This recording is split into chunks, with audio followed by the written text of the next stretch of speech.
lei seca das eleições, o Tribunal Regional Eleitoral Catarinense criou um gabinete de segurança para fiscalizar irregularidades no dia da votação.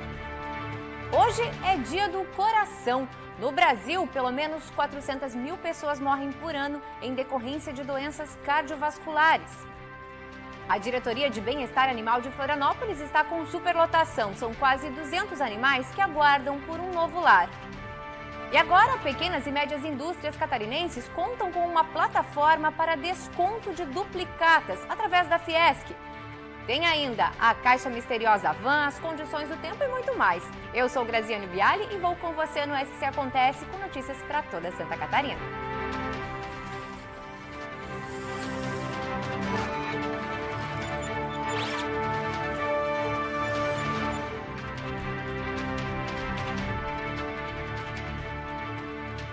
Olá, boa tarde. A gente começa o SC Acontece de hoje com a polêmica de um médico que foi afastado das funções e está sendo investigado por fraude no município de Penha, no litoral norte do estado. E para nos explicar o que está ocorrendo por lá, nós vamos conversar agora com o promotor de justiça Pablo Inglês Signori, da primeira promotoria de justiça da comarca de Balneário Pissarras, que já está conosco aqui. Boa tarde, promotor.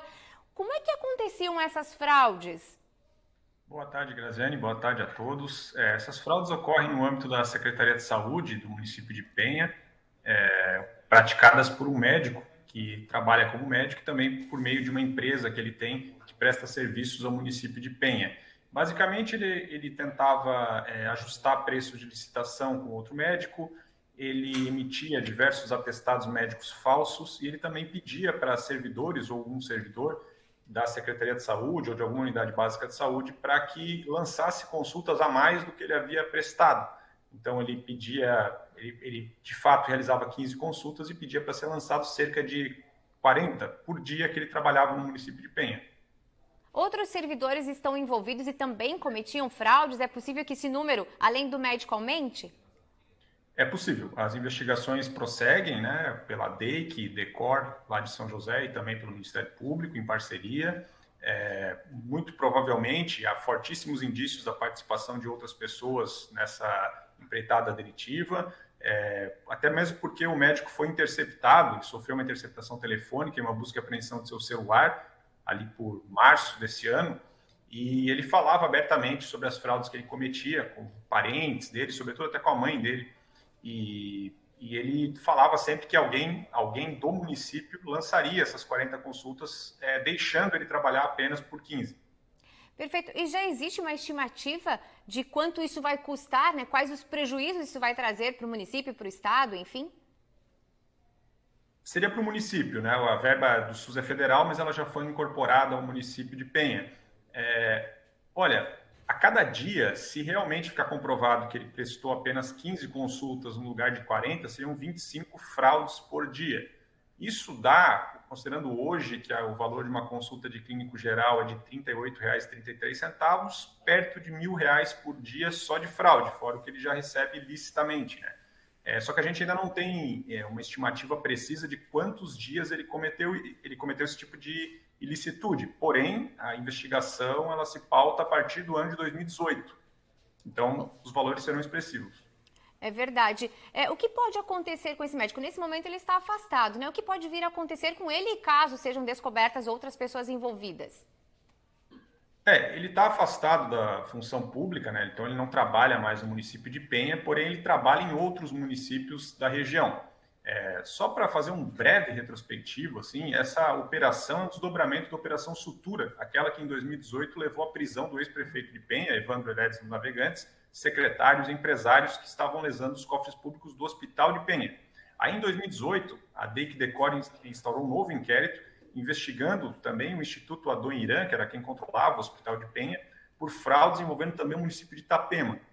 E algumas empresas que estavam participando dessa fraude pertenciam ao médico, Dr. Christian de Melo Ferreira, por supostamente estarem emitindo notas frias. E a partir daí, a Operação Sutura, então, foi evoluindo, hoje já estamos na Sutura 2, e esse afastamento dele da função, desdobramento da Operação Sutura 2. Acabou se descobrindo, através da interceptação telefônica e também da apreensão do celular dele, outras fraudes, inclusive outros crimes praticados em outros municípios também, por outras pessoas, inclusive. As consequências são até mesmo a prisão, caso ele descumpra, né, essas medidas cautelares diversas que o Poder Judiciário fixou, mas hoje ele está proibido, então, né, a sangria já foi atada novamente, ele não pode mais prestar serviços ao Poder Público de Penha, pelo menos, e nem se aproximar da Secretaria de Saúde ou das unidades básicas de saúde. Tá certo, então. Muito obrigada pelas explicações. As investigações seguem, né, promotor? Muito obrigada, viu? Uma boa tarde para você. Boa tarde. É isso, gente. Olha, a Prefeitura da capital está realizando hoje a Operação Lata Velha para retirar das ruas aqueles carros que ficam abandonados. As forças de segurança da Prefeitura de Florianópolis estão mobilizadas para mais uma etapa da Operação Lata Velha, para remover veículos abandonados em vias públicas da capital. Muitas vezes esses veículos causam risco à saúde pública, pois acumulam água no seu interior e também na sua superfície, e muitas vezes até lixo no seu entorno. A operação iniciou com 80 veículos denunciados em situação de abandono. 43 não regularizaram a situação e os agentes da Guarda Municipal estão fazendo a devida remoção. A Guarda Municipal de Florianópolis reitera que denúncias sobre os carros abandonados devem ser feitas pela ouvidoria da Prefeitura da capital ou através do canal 153 da Guarda Municipal. E aí, você se considera bom em acertar charadas?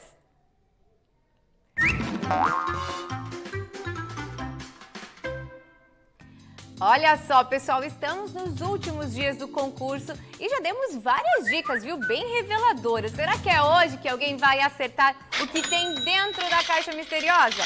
Lembrando, o prêmio iniciou em R$500 e está acumulado em R$1.400. Hoje nós vamos conversar com mais um participante que vai dar o seu palpite. E se ele não acertar, o prêmio aumenta mais R$100 para amanhã. E olha, hoje ou amanhã o prêmio tem que sair, hein? Tá fácil, viu?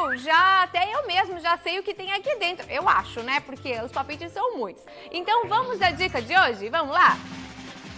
Te ajudo a poupar força desnecessária. Te ajuda a poupar força desnecessária. E aí, tem algum palpite? O que será que tem dentro dessa caixa? Se você ainda não se inscreveu, corre lá que é só até amanhã. Se inscreve que ainda dá tempo. Mande um WhatsApp para o número que está aqui na sua tela com nome completo, CPF e endereço e a frase "Eu sei o que tem na caixa misteriosa van". É importante, viu, que não é para ligar não, tem que mandar o WhatsApp mesmo, tá? Com o nome, com todas as informações ali. E aí depois de você se inscrever, é só aguardar e torcer para ser sorteado. O regulamento da promoção você acessa através do QR Code que está aqui na tela também. A caixa misteriosa da van vai estar aqui no programa até amanhã, então se inscreve já, viu? E boa sorte! E olha só, não vai ter lei seca. Mas como será que fica a segurança de quem vai votar? A gente conta daqui a pouquinho no SC Acontece, então não sai daí.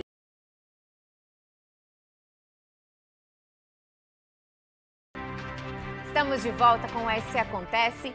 E agora é hora de falarmos do Prêmio Band Cidades Excelentes 2022. Nesta sexta-feira vão ser divulgados os 3 finalistas catarinenses de cada um dos 6 pilares em cada uma das categorias populacionais. Também vão ser apontados, então, os representantes catarinenses na fase nacional. O Prêmio Band Cidades Excelentes avalia os 295 municípios catarinenses em 6 pilares principais com mais de 60 indicadores. O objetivo é descobrir como anda a gestão pública Brasil afora. Um dos pilares mais importantes é a educação. Hoje, 19 milhões de brasileiros com 15 anos ou mais são analfabetos no país. O número chama atenção, já que a educação é garantia fundamental e implica diretamente no desenvolvimento de uma nação, e principalmente na cidadania das populações que passam a conhecer melhor sobre os seus direitos e deveres. Com a educação, as pessoas têm acesso à informação para garantir que o progresso, as inovações e as melhorias para a humanidade aconteçam. Os avaliadores do Instituto Áquila estão atentos a vários critérios relacionados à educação em cada município, como a expectativa de anos de estudo, as taxas de abandono escolar, gastos com a educação, resultado dos índices de educação básica, o IDEB, em todos os anos, além da aplicação do financiamento da educação, o Fundeb. Esses critérios fazem a diferença na pontuação final para a escolha da cidade excelente que todos querem.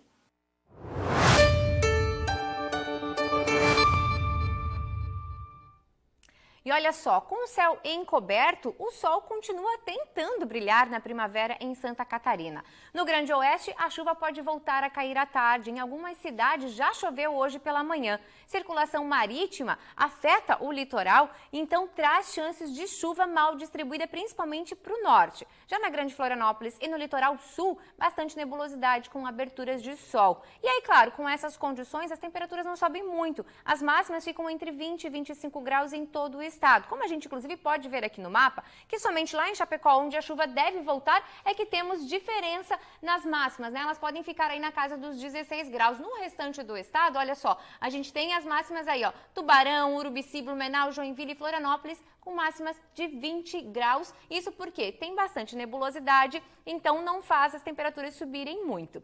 A sexta-feira volta a ter chances de chuva daí para todo o estado, viu? No oeste, o dia já começa com chances de chuva e trovoada logo pela manhã, situação que se estende até o final da manhã para as demais regiões. E aí, olha só, as temperaturas lá no oeste ficam com mínimas de 9 e máximas de 19.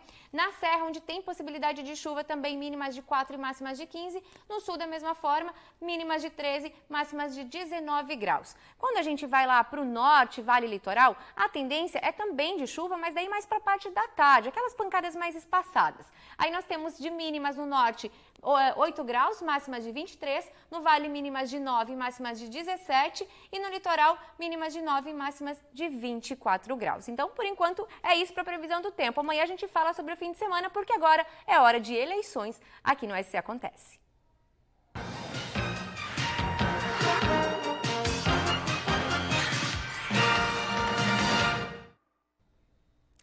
E sem a lei seca das eleições, o Tribunal Regional Eleitoral Catarinense criou um gabinete de segurança em parceria com a Polícia Militar para fiscalizar irregularidades no dia da votação.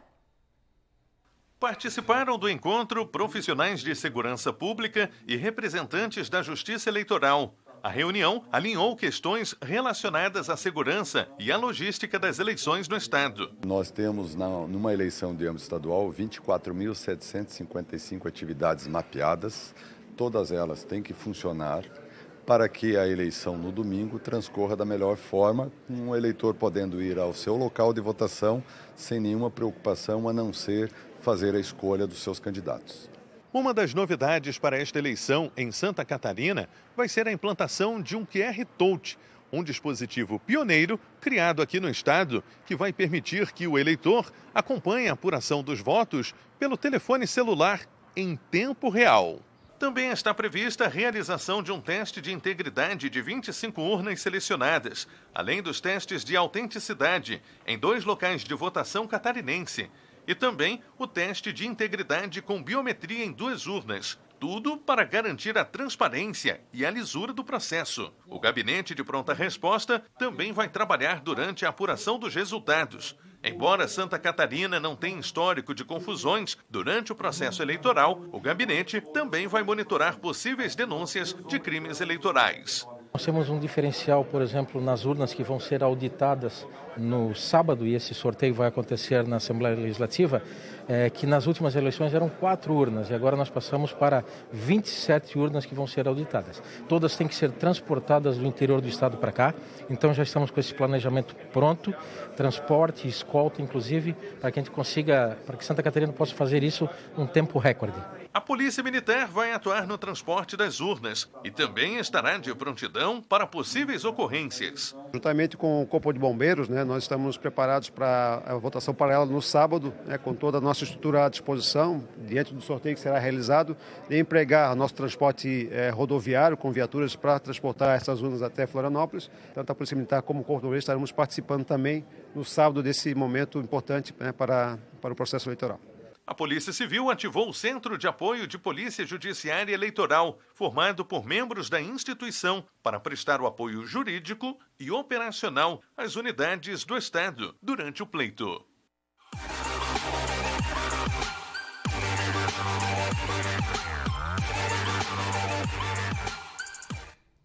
E olha só, a gente volta a falar então ainda de política e agora com Paulo Chagas, nosso colunista político do portal TVBV, que já está aqui com a gente. E olha, tem uma pesquisa falando que em primeiro turno para um lado, pesquisa falando em governadores todos juntos na disputa para o outro em Santa Catarina, e o eleitor deve estar perdido, né, Paulo? E aí a gente quer a tua explicação.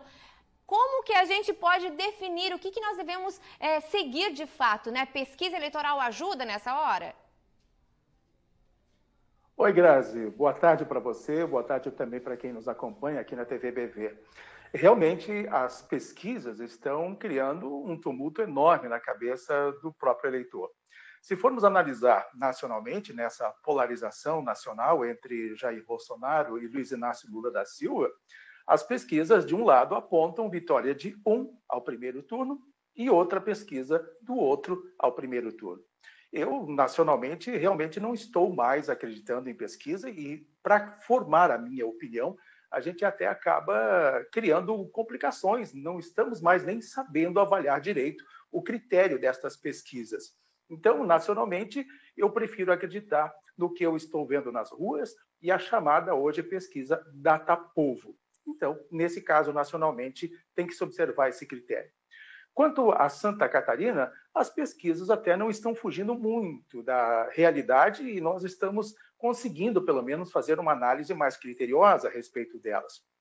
E, nesse sentido, eu imagino que, claro, com certeza teremos um segundo turno e não sabemos quem exatamente vai estar neste pleito a partir de 2 de outubro, após, então, consumarem os dados deste primeiro turno. Então, diante desta realidade, Santa Catarina hoje tem pelo menos 4 candidatos prontos para chegar a este segundo turno. E aí a expectativa, claro, fica para saber quem vai vencer as eleições. Mas as pesquisas estão, de certa forma, desacreditadas, nós não estamos conseguindo compilar direito, mas vamos aguardar para ver o que vai acontecer. Santa Catarina, com certeza, não vai ter vitória em primeiro turno, Grazi. Olha só, Paulo, reta final das eleições, né? E os candidatos estão aí na correria, tentando chegar a todos os municípios. Como é que está essa correria? Como é que você tem visto esse cenário nesse momento? Olha, os candidatos estão tentando convencer o eleitor, tentar uma virada nesta última hora. Eu ontem conversei, pelo menos, com um deles, que esteve, melhor dizendo, aqui na Serra Catarinense, na cidade de Lages, o Jorge Bueira, do PDT. Até conversei com ele. E ele não acredita muito exatamente nestas pesquisas, ele acredita mais na capacidade intelectual, na inteligência dos eleitores para conquistar o voto. Ele acredita muito que possa estar também neste segundo turno e está apostando todas as fichas. Hoje, nesta quinta-feira, estará em Lages também o candidato à reeleição, Carlos Moisés, e ele vai conversar com os seus grupos, seus pares e também com os empresários das entidades empresariais aqui da cidade. Isso tudo demonstra que eles estão buscando, nesta última hora, a capacitação dos votos, principalmente em regiões em que eles praticamente não têm tanta densidade. Também esteve em Lages, hoje pela manhã, o empresário Luciano Hang, acompanhando o candidato ao Senado, Jorge Seife. E, à tarde, esses dois estarão na cidade de Chapecó. Então, a correria, exatamente para tentar convencer o eleitor nesses últimos momentos que precedem o pleito de 2 de outubro, está sendo bastante grande e resta saber agora como vai se comportar o eleitor diante desta última hora, destas últimas apresentações desses candidatos. E aí é ver o resultado, então, no início da noite de domingo. Muito bem, Paulo, obrigada, viu? Obrigada pela sua participação. Para vocês conferirem a coluna do Paulo Chagas, tvbv.com.br, lá tem mais informações. E olha, a Federação das Indústrias do Estado lança um programa para beneficiar pequenas e médias indústrias. A gente conta os detalhes daqui a pouquinho no SC Acontece. Uma notícia para as pequenas e médias indústrias catarinenses. A Fiesc lançou uma plataforma para desconto de duplicatas que deve agilizar a burocracia. O Fiesc Mais é uma nova alternativa para desconto de duplicatas de produtos, que poderá ser usado pelas pequenas e médias indústrias de Santa Catarina. A plataforma 100% digital é voltada às indústrias com faturamento de até 10 milhões ao ano.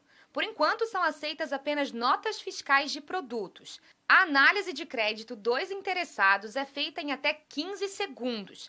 Caso as operações sejam aprovadas, o valor solicitado é depositado na conta da indústria em menos de 1 minuto. Pequenas e médias empresas, justamente aquelas que têm mais dificuldade em acessar os serviços financeiros tradicionais, e a ideia justamente é apoiá-los.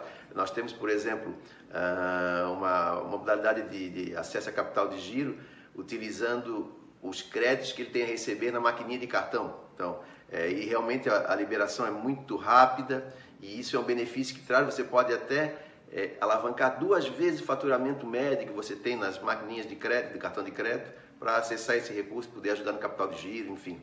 As indústrias interessadas devem acessar a plataforma fiescmais.com.br para se cadastrar e buscar mais informações. Muito bem, e agora é hora da Caixa Misteriosa Van. Então vamos às dicas da Caixa Misteriosa? Sou um produto vendido nas lojas Van. Posso ser de várias cores. Dentro da Caixa Misteriosa cabem vários de mim. Você costuma me encontrar na cozinha. Sou utilizado em bares e restaurantes. Te ajudo na hora de brindar o gol da vitória. Você já me viu sendo usado em algum churrasco. Ajudo você a desfrutar da sua bebida favorita. E as 3 últimas letras do meu nome você não gosta de sentir. E temos a dica de hoje. Te ajudo a poupar força desnecessária. E aí, será que já tem alguém na linha para falar conosco? Alô? Rosângela? Alô. Prazer, Aline. Aline? Oi, Aline. De onde você fala? Eu falo de São José, Forquilinhas. De São José. Aline, você prestou atenção em todas as dicas? Olha, tem uma lista, hein? Sim. Prestou atenção. Então, vamos lá. Está certa do seu palpite? Tô. Então, manda bala. Quero ver. É uma taça? Desculpa, uma? Uma taça? Uma faca? Gente, será que é uma faca, produção? Uma taça? Uma taça? Uma taça. É uma taça, produção?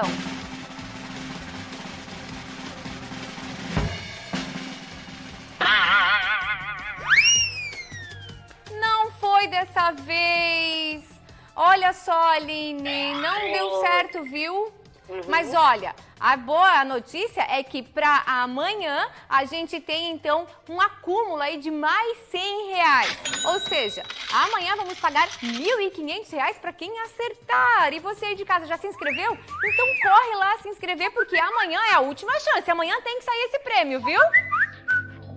Muito bem, gente, vamos mudar de assunto para falar que a Diretoria de Bem-Estar Animal de Florianópolis está com superlotação. Isso mesmo, são quase 200 animais abrigados no local, esperando por um novo lar. A falta de novas adoções está fazendo com que os atendimentos a novos animais fiquem prejudicados. Esse, na cadeira de rodas adaptada, é o Tatá. Ele foi adotado em 2015 pela Jaqueline, que estava à procura de uma companhia. O cachorrinho também ganhou o coração da mãe dela, a Rose. Um ano depois, ele teve hérnia de disco e ficou paraplégico. A rotina mudou, mas o amor não. Em 2020, o Odin se uniu à família e há 1 mês e meio chegou o Thor. Então, assim, o Tatá ele acaba tendo uma rotina diferente, né? Então, a gente faz toda uma logística, porque ele acaba usando fralda, né? Ele é incontinente. Então, eu tento adaptar a minha rotina, junto com o auxílio dos meus pais, para a gente conseguir, né, fazer da melhor forma possível. E o Odin e o Thor, aí para eles é bem mais fácil, eles se adaptaram super bem. A pandemia estreitou os laços entre os cachorrinhos e seus cuidadores. Foi ótimo, né? Acabei trabalhando de forma remota durante a pandemia, então eles foram super parceiros, desde fazer aula, né? Sou professora, assistir aula, e realmente acabou, assim, nos auxiliando muito, né? Nesse isolamento social, ter aí uma companhia diária. Enquanto alguns, como o Tatá, o Odin e o Thor, têm a sorte de serem adotados por uma família consciente, outros, como o Pretinho, são resgatados pelo Estado, mas continuam em busca de um lar. É o que acontece aqui no Dibé. O Pretinho é um dos quase 200 cães resgatados, gravemente feridos ou decorrente de maus tratos, pela Diretoria do Bem-Estar Animal, em Florianópolis. A unidade foi desenvolvida para abrigar cerca de 120 animais, mas hoje são quase 80 mais no local. A procura por filhotes ou animais de pequeno porte é um dos principais motivos para a superlotação. A gente tem muito mais animais de grande e de médio porte, muito mais machos do que fêmeas e animais um pouco mais idosos. ou adultos, né? E as pessoas não buscam muito por esse perfil. Então a gente quer conscientizar as pessoas, fazerem elas abrirem o coração e a casa delas para os animais de um perfil um pouco diferente do que elas estão acostumadas, que eles vão dar tanto amor quanto um animal pequenininho ou filhote. As estratégias utilizadas pelo DIBEA são os multirões de castração semanais que acontecem em diferentes bairros da cidade e são divulgados pelas redes sociais. É por meio desse projeto que o Estado faz o controle populacional desses animais e auxilia a população que não pode arcar com os custos médicos desse procedimento. Nos meses de agosto e setembro, por exemplo, foram realizados mais de 1.000 procedimentos cirúrgicos em vans de castração e na própria unidade. Então, os animais castrados acabam evitando crias indesejadas, além de doenças indesejadas, né? A castração previne inúmeras doenças e previne muitos abandonos. Acolher cachorros que passaram por algum trauma é dar uma segunda chance a esses animais, que retribuem com carinho e dedicação. A gente não tem espaço físico para abrigar todos os animais que estão abandonados em Florianópolis, então a gente quer conscientizar as pessoas em relação à castração, ao abandono, a consciência de não praticar maus tratos, para evitar que esses animais venham parar até a DIBEA. Não tem como, né? Não tem como mesmo, a gente se apega, são membros da família, a gente chega até a ficar emocionada falando deles. E se apega mesmo, né? Olha só, gente, o Dia Mundial do Coração, celebrado hoje, serve para conscientizar a população sobre a importância de manter hábitos saudáveis para preservar a saúde do músculo cardíaco. No Brasil, 14 milhões de pessoas têm alguma doença cardiovascular e pelo menos 400 mil morrem por ano em decorrência dessas enfermidades. Para saber como cuidar do coração, a gente recebe aqui no estúdio o Dr. Douglas Muniz. Muito bem-vindo, doutor. Seja bem-vindo ao SC Acontece. Obrigado, Grazi. Boa tarde, espectadores. Olha só, doutor, eu já começo lhe perguntando como é que a gente faz para manter o coração da gente naqueles 12/8 que todo mundo fala? Isso. Grazi, o 12/8 ele parece um número mágico, né? Que é o número da pressão arterial. Na verdade, esse número ele pode variar um pouco a mais, um pouco a menos. A gente usa ele como base para a vida. O coração ele é o principal órgão responsável pelo sistema cardiovascular. E o nosso corpo ele precisa de um equilíbrio. E como tudo na vida, a gente tem que buscar esse equilíbrio para ter o equilíbrio do 12/8. E isso passa por alimentação saudável, a prática de atividade física, evitar os excessos, evitar o excesso de álcool, evitar o tabagismo, por exemplo, evitar o excesso de estresse, ansiedade, buscar então, através de medidas comportamentais, manter o equilíbrio do corpo e, claro, aqueles pacientes que já têm doença, que já são hipertensos, aí sim o uso de medicamentos para manter a pressão bem adequada. Inclusive, antes de começar a usar qualquer tipo de medicação, né, é importante a gente prestar atenção nos sinais que o nosso corpo dá. Que sinais que a gente deve ficar atentos, doutor? O corpo, em relação à pressão arterial em si, às vezes demora a apresentar algum tipo de sintoma. E quando apresenta, já pode se tornar uma situação um pouco mais grave. Mas tem alguns sinais e sintomas que as pessoas podem prestar atenção. Como, por exemplo, antes eu conseguia caminhar 50 metros tranquilamente, ou conseguia caminhar 2 quilômetros tranquilamente, são só exemplos. E agora eu já estou me sentindo muito mais cansado, eu não consigo fazer a mesma coisa que eu conseguia fazer há um mês atrás. Ou então eu estou sempre sentindo meu coração acelerado, meu coração com palpitação, batendo de maneira inadequada. São alguns sintomas que tem que procurar o cardiologista. Dor no peito de forte intensidade, isso também tem que procurar um cardiologista ou às vezes até um pronto atendimento de maneira urgente. Quando a pressão está muito alterada, normalmente as pessoas costumam sentir o que a gente chama de mosquinhas, são pontos brilhantes no olho enquanto a gente está olhando, ou uma dor na região da nuca principalmente, mas aí a situação já pode estar um pouco mais agravada. O ideal é que você faça um acompanhamento clínico anualmente ou semestralmente, faça avaliações seriadas da pressão arterial e com isso você vai detectar ao menor sintoma ou a menor alteração e aí vai poder tomar as condutas adequadas para evitar a progressão da doença. O doutor falou, né, que às vezes os sinais não são tão presentes, né? Inclusive, as doenças cardiovasculares, elas matam muita gente, como nós falamos ali, mais de 400 mil pessoas. Nós temos até o site da Sociedade Brasileira de Cardiologia que tem o cardiômetro, olha só, gente. E a cada instante que vai se movendo ali, a gente vai percebendo, vai mudando o número de vítimas que estão perdendo a vida nesse momento. Ou seja, muito mais grave do que o que a gente pensa e o que a gente ouve falar, as doenças cardíacas matam bastante, não é, doutor? Elas Elas matam porque elas vão trazendo várias morbidades. Por exemplo, a arritmia ou o próprio infarto ou a hipertensão arterial são doenças que geram insuficiência cardíaca. E a insuficiência cardíaca ela desencadeia diversas situações, como múltiplas internações no hospital, qualidade de vida do paciente começa a ficar muito baixa e aí, obviamente, o desfecho final, que é o óbito, né?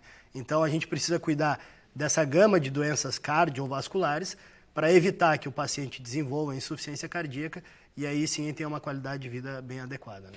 Tem uma média de idade? Porque a gente sabe que tem alguns tipos de exames, alguns médicos que a gente começa a procurar a partir de uma determinada idade. No caso de problemas cardiovasculares, quando que é recomendado a gente passar a fazer consultas? Porque a gente costuma ir no clínico geral, né? Sim. Mas é importante também a gente consultar certos especialistas, como no caso o cardiologista. Não existe uma idade exata para isso. Existem alguns fatores de risco os quais a pessoa precisa prestar atenção e, a partir disso, sim, procurar um acompanhamento.